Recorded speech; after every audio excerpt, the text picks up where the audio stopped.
Almost 1 week from Thanksgiving, the state of Alabama is facing another surge in COVID-19 cases. Tonight, the health department is sending out a stern warning to Alabamians.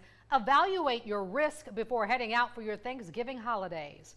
We have team coverage tonight. First, James Gordon has the governor's massive new plan to help business. James? Well, the governor says the business community has her support. She says you can't have a life without a livelihood. It's dubbed the Revive Plus program, and it's a second wave of funding. Money that will go to organizations with 50 or fewer employees and will provide grants of up to $20,000 to cover expenses related to interruptions or closures brought on by the pandemic. The money is being drawn from the $1.9 billion in CARES Act funding the state got from the federal government earlier in 2020. Nearly $900 million remains in the account, and it must be spent before the end of the year, or it'll have to be returned.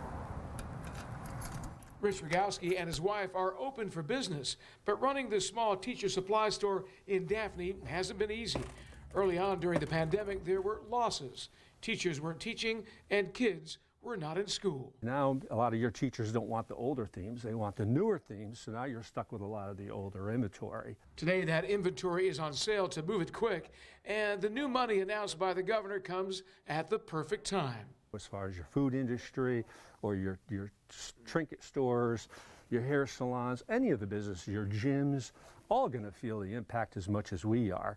And again, if that availability or that grant money is out there, I think that is a fantastic thing, especially closing out the fourth quarter.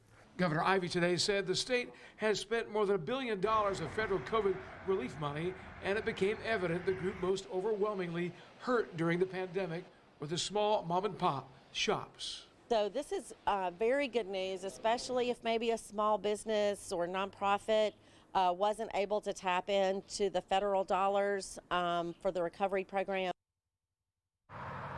Now, the application period for the Revive Plus grant program will open at noon November 23rd and run through noon December 4th. In Baldwin County, James Gordon, NBC 15 News.